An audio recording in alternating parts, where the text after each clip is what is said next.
Businesses are like well-oiled machines. They run on time, they run in an orderly fashion, and they do all of these things to get a successful outcome, which is making profit. And we, as human beings, have many goals that we try to achieve. And if we run our lives like a business, we're going to be able to achieve everything that we want in life. There are many ways that we can do this, and we're going to show you a couple examples of how you should run your life like a business. First off, every business has a mission and a vision. A vision is a long-term goal, and the mission is what you're going to do today to accomplish that goal. With a company's vision in mind, it can align with its mission, set SMART goals, and make changes to make sure they accomplish their vision. We can apply this to our life, as a vision is a sense of direction, so we know where we're trying to go. I've been taught that life is like riding a train. The train never stops, but you get to decide where it is going. The sooner we know where we're trying to go, the sooner we can get on the correct path to get there. Taking steps on that correct path is your mission. Let me give you an example. Say that your vision is that you want to lose 50 pounds within the next year. Your mission is what you're going to do today to change that. Whether it's going to the gym 2 times a week and starting to eat healthier. Taking these steps will make it so that you can accomplish your goal. Another important aspect of business is evaluating how things are going. Does the customer like or dislike the product? Is it selling how we expected? A company can evaluate its reports so it knows where it can change and improve. It is important that we do this in our own life with our personal goals. Let's go back to the example of the person trying to lose 50 pounds within a year. Are they losing the weight they expected? If not, they can change. They can go to the gym more times a week or change their diet. If it is going correctly, they know what they're doing is working. Either way, now they know where they stand and have a better chance of reaching their goal. But how do you keep the motivation you need to accomplish your goals? This is why every business and why you need to know your why. In a business, the why gives the employees and the customer a greater purpose than just them selling or buying a product.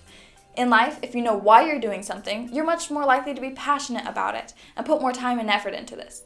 An example of this could be going to college. If you're only going to college because your parents forced you to, or it's because what everyone else was doing, you are probably going to have less motivation than someone who is going to pursue a passion or a dream, or going even just to learn.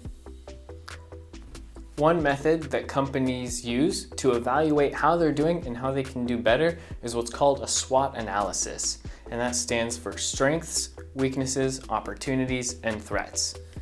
Just like how a company uses this to analyze how they are doing, you can use this same analysis in your own life. So let's start with strengths. Strengths is what the company is doing well. They are selling their products well, they have good customer service, and everyone loves their customer service. That's a great thing that they've got going for them. So you'll have personal strengths that you can look at and evaluate as well. Some of your strengths may be you're good at talking with people, you know how to help them, you know how to make them feel wanted, needed. That can be a strength that you may have. Or maybe a strength that you have is computer work. You're really good on a computer, you know, web design, things like that. There's many different strengths that we all have, and you can use those to your advantage in your life, in your personal business, in your career efforts, or just with friends and family. There's a lot of different things that we can use our strengths for. So evaluate that and see how you can use your strengths. Then, opportunities. So opportunities are things you can grow on. Maybe you always wanted to learn how to play the ukulele, or maybe you want to get better at using a computer. All these things you can grow in and improve on. So there's many opportunities that you have to grow on in your life.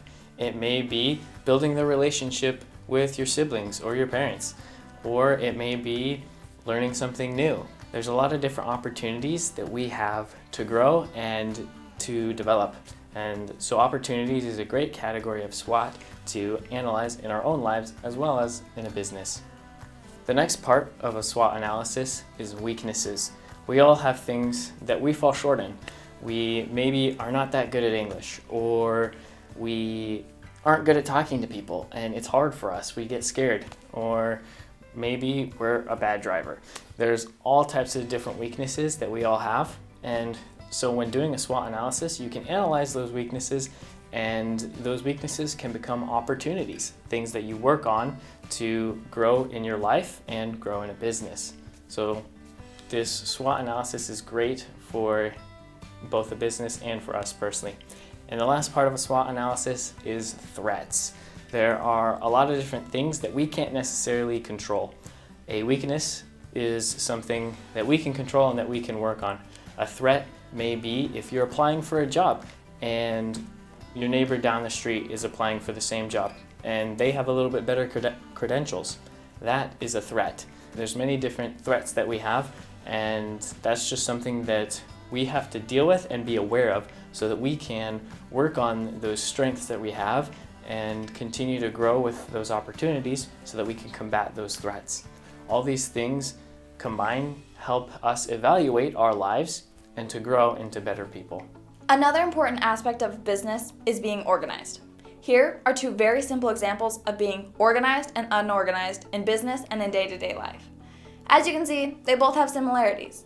Imagine the guy on the left being the CEO of your company. Papers all over the place, no way to keep track of meetings or events, and with no sort of system for his employees. This would not be ideal for you, would it? It is the same for us in everyday life, except now you are the CEO. Being organized can reduce stress from your life, from things like not being able to find something, to helping you manage your activities in a more timely manner, or just being more productive. Overall, being organized is an essential life skill that is extremely beneficial to master. Businesses run on time, and so should you. In a business, you have to be to a board meeting on time. You have to get your products rolled out on time. You have to make sure everything is running smoothly so that things get from where they're produced to where consumers can pick up and buy the product.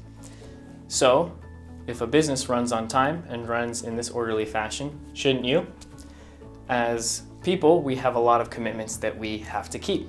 We go on dates, we have family meetings, we have maybe church or other work things that we have to attend. All these things are important, and if you're only keeping those business meetings, you're only on time to those, then you're letting the rest of the things in your life slip. So to be effective in your life, you, similar to a business, have to run on time. Be on time to things, be smart with your time, plan out your days, know what you're going to do so that you can successfully run your time just like a business. Companies budget their money. They do this so that they can make their money work for them. In a company, they have cash flow statements, income statements, balance sheets, and other records that they use to keep track of their money. In a similar way, what we need to do is have our own personal monthly budgets.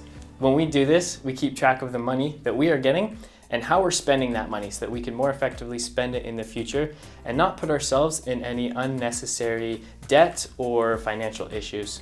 So if we, similar to a business, budget what we're doing, we don't have to worry about our money. We can then focus on our mission statements and our values and the visions, the things that we really want to accomplish. Because when money isn't the issue, we get to focus on the important things.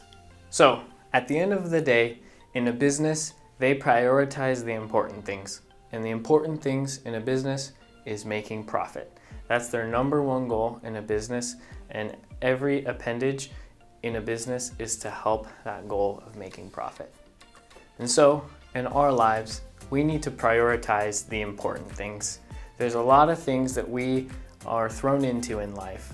We have careers, relationships, other activities, so many things that we do that demand our time. But when we prioritize the important things, that's when we can truly succeed as human beings. So, just like a business focuses on the important things for a business, we need to focus on the important things for us. And those important things usually boil down to relationships. Relationships are what matter. Our parents, our siblings, the ones that we love.